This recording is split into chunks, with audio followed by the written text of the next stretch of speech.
आजच्या कथेचा विषय आहे बंद दरवाजा मागचे रहस्य। रेवती शाळेत शिक्षिका होती।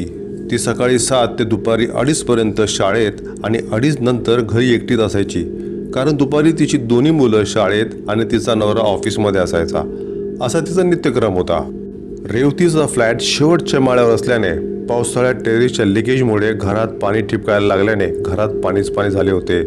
त्यामुळे शेवटी कंटाळून रेवतीच्या नवऱ्याने पावसाळा संपेपर्यंत भाड्याच्या घरात राहण्याचा निर्णय घेतला। जवळच्याच सोसायटीमध्ये कमी भाड्याने 4 BHK फ्लॅट मिळाल्याने आणि शिफ्टिंगलाही त्रास कमी होईल म्हणून घरातील सर्व आनंदी होते। पण या भाड्याच्या घराचा दरवाजा वास्तुशास्त्राप्रमाणे चुकीचा म्हणजे दक्षिणेकडे तोंड करून होता। घरात अंधार असल्याने दिवसा ढवळ्या लाईट लावावी लागत असे आणि सर्वत्र कुबट वास भरलेला होता। पण रेवतीच्या नवऱ्यासमोर कोणाचेही चालत नव्हते। रेवतीने घर साफ केले, सामान लावले, दिवाबत्ती लावून देवाची पूजा केली, तरी घरात ताजेपणा दिसत नव्हता। नवीन घरात दिवस चालले होते, पण नेहमी आळस भरलेला असायचा। कशातच उत्साह नव्हता, कशातच मन रमत नव्हते। तेव्हा रेवतीने विचार केला की कुठे आपल्याला इथे कायमचे राहायचे आहे। पावसाळ्याचे 4 महिने तर काढायचे आहेत, ते असेच जातील। या घरातील खोल्या मात्र मोठमोठ्या होत्या। सर्वात आतल्या खोलीत जरा जास्तच काळोख होता। त्याच्या शेजारची खोली बंद असल्याने तिथे काळोख जास्त वाटायचा। घरमालकाने त्याचे सामान त्या बंद खोलीत ठेवल्याने त्यांनी ती खोली स्वतःकडेच ठेवली होती। त्यामुळे त्याने त्या बंद खोलीला काळ्या रंगाचे मोठे कुलूप लावले होते। ती खोली जाम गूढ आणि भीतीदायक वाटायची, कारण रेवतीला असे वाटायचे की त्या बंद दरवाजामागे काहीतरी गूढ रहस्य दडलेलं आहे। रेवतीचा धाकटा भाऊ मेडिकलला होता। तो तिच्याकडे मध्ये मध्ये राहायला यायचा, पण जास्त करून तो हॉस्टेलवरच असायचा। रेवतीला तो नेहमी आला की मेडिकल कॉलेजमध्ये घडलेल्या घटना सांगायचा। या घटना म्हणजे आज प्रॅक्टिकलला बॉडी आणली होती, त्याचा आज मी चेहरा कट केला, अशा प्रकारे तो गोष्टी सांगताना जरा मीठ मसाला लावून सांगायचा, कारण त्याला माहीत होतं की त्याची बहीण रेवती या गोष्टींना खूप घाबरते। रेवतीलाही इतकी भीती वाटायची की बस। नंतर तो तिला पटवून पण सांगायचा की अगं भूत वगैरे काही नसतं, पण रेवती जाम घाबरत होती। अशीच एक दुपार उजाडली। रेवती शाळेतून घरी आली, तिने साडी बदलली आणि हातपाय धुवायला जाणार इतक्यात घरात खूप गडबड ऐकायला येऊ लागते। खूप कावळे ओरडत आहेत, भटजी मंत्र म्हणत आहेत, असे विचित्र आवाज रेवतीला ऐकायला यायला लागतात। घरात कोणीही नसताना ही गडबड कसली? तिने कानोसा घेतला तर ही गडबड त्या बंद खोलीच्या मागूनच येत होती। ती सुन्न होऊन भारल्यासारखी झाली आणि दरवाजाकडे हळूहळू चालत गेली, तर दाराच्या बाहेरच काळोखात एक काळी साडी घातलेली बाई बसलेली तिला दिसली। पण तिच्या चेहऱ्यावर कान, नाक, डोळे, ओठ काहीही नव्हतं, फक्त काळी भोकं होती। केस मोकळे सोडलेल्या, चेहऱ्यावर भोकेच भोके असलेल्या बाईला बघून रेवती जोरात किंचाळली आणि घाबरून किचनमध्ये जाऊन किचनचं दार घट्ट लावून आतच बसली। तिचा नवरा घरी येईपर्यंत ती किचनमध्येच बसून राहिली। जेव्हा नवरा घरी आला, दाराची बेल वाजवली, पण रेवती दरवाजा उघडेना म्हणून त्याने रेवतीला कॉल केला। तेव्हा ती हळूहळू बाहेर आली आणि तिने दार उघडलं। नवऱ्याला तिने सर्व घडलेली घटना सांगितली, पण त्यांना ते खरंच वाटेना, कारण तिथे काहीच दिसत नव्हतं जे रेवती सांगत होती आणि त्यांचा भूताखेतांवर विश्वास पण नव्हता।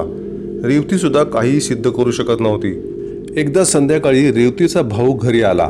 जेवण झाल्यावर तो टीव्ही बघत बाहेरच्या खोलीतच जमिनीवर पडला होता। अचानक टीव्ही बंद झाला। त्याला कळेना की बाकी सर्व लाईट्स चालू असताना टीव्हीच कसा बंद झाला। चुकून रिमोटचं बटन दाबून बंद झाला असेल म्हणून तो पुन्हा रिमोटचं बटन दाबून बघतो, पण टीव्ही बंदच होता। म्हणून तो उठून टीव्हीची वरची बटणं बघतो तर ती बंद होती। मी टीव्ही बघत असताना इथे कोणीच आले नाही, मग ही बटणं कोणी बंद केली असतील हे त्याला कळेना। त्याने रेवतीला उठवलं आणि विचारलं की ताई, टीव्ही आपोआपच बंद कसा झाला ग? रेवतीने बघितलं तर मुले झोपलेली आहेत, नवराही गाढ झोपेत आहे, मीही आताच उठली, बाकी कोणीच घरात नसताना मग टीव्हीची बटणं बंद कोणी केली? तिला संशय येतो की या घरात नक्कीच ती वाईट आत्मा वावरत आहे, पण ती त्याला काहीच सांगत नाही। घरातील वाईट आत्म्याची प्रचिती आता तिला पुढे पुढे प्रत्येक दिवस येऊ लागली। जसे कधी कधी घरातले जेवण सुद्धा सर्वांना कमी पडायचे, तर कधी उरलेले अन्न संपत होते। अशा बऱ्याच गोष्टी घडायला लागल्या। म्हणतात ना भीत्यापाठी ब्रह्मराक्षस, तसे तिला सारखे सारखे भास व्हायला लागले। घरात हालचाली जाणवू लागल्या, सावल्या दिसायला लागल्या, त्यामुळे दिवसेंदिवस तिची भीती वाढायला लागली।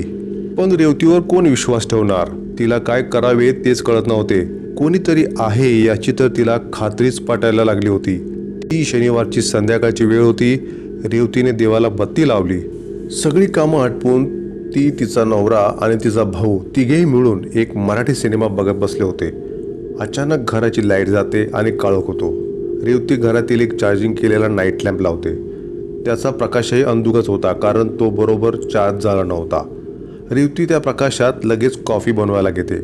काळोखाचा फायदा घेऊन रेवतीचा भाऊ रेवतीला घाबरवण्याच्या उद्देशाने त्या दोघांना कॉलेजमधल्या प्रॅक्टिकलचा प्रसंग सांगू लागतो। आज एका 20-22 वर्षाच्या मुलीची डेड बॉडी आली होती। बघून खूप वाईट वाटले की एवढ्या लहान वयात ही मरण पावली। कोणी बरं फसवले असेल तिला? मुलगी सुंदर होती आणि सरांनी मला तिच्या चेहऱ्यावर कट मारायला सांगितला। मी पुढे झालो आणि हळूहळू चेहऱ्यावर कट मारत होतो, असे रेवतीचा भाऊ ती घटना सांगत असताना अचानक रेवती, तिचा नवरा आणि तिच्या भावाच्या मध्ये कोणीतरी चौथं येऊन म्हणालं, तो चेहरा असा दिसत होता का? तिघांनीही वर पाहिले तर समोर एक मुलगी उभी होती। काळी साडी घातलेली, केस मोकळे सोडलेले, चेहऱ्यावरती कान, नाक, डोळे, ओठ या ठिकाणी फक्त काळी भोक असलेली। ते पाहून रेवती जोरात किंचाळते आणि बेशुद्ध होते। सकाळी शुद्धीवर आल्यावर पाहते तर काय, नवरा आणि भाऊ घरातील सामान टेम्पोमध्ये भरत होते। मुलं तिच्या बाजूला बसलेली होती। रेवतीच्या नवऱ्याने या भयानक घरात राहण्यापेक्षा स्वतःच्या घरी परतण्याचा निर्णय घेतला होता। अगदी गळत होते तरी ताडपत्री प्लास्टिक लावून आता स्वतःच्या घरात राहायला लागले।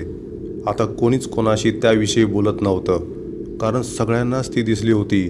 सगळ्यांचाच विश्वास बसला होता की भूते असतात। पण काही प्रश्नांची उत्तरे रेवतीला अजूनही मिळालेली नव्हती की ती काळी साडी घातलेली बाई कोण होती, तिचा त्या घराशी काय संबंध? तसा तिने घरातील कोणालाच शारीरिक त्रास दिला नव्हता।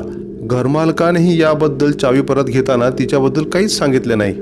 पण एके दिवशी त्या भाड्याच्या रूमच्या बिल्डिंगमध्ये ग्राउंड फ्लोअरला राहणाऱ्या चव्हाण वहिनी रेवतीला बाजारात भेटल्या।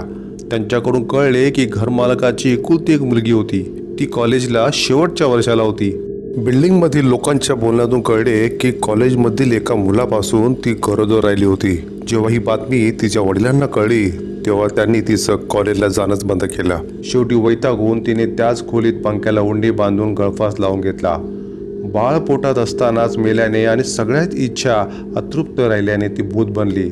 तिचे आईवडील सुद्धा त्या घरात राहत नाहीत। हे ऐकून रेवती सुन्न झाली। पण आज तिला त्या बंद दरवाजा मागचे खरे रहस्य कळले होते। रसिकहो, आजची रहस्यमय कथा तुम्हाला कशी वाटली ते लाईक व कमेंट करून आम्हाला नक्की कळवा। आवडली असेल तर शेअर व सबस्क्राईब नक्की करा। आपण पुन्हा भेटू एका नवीन कथेसह। धन्यवाद।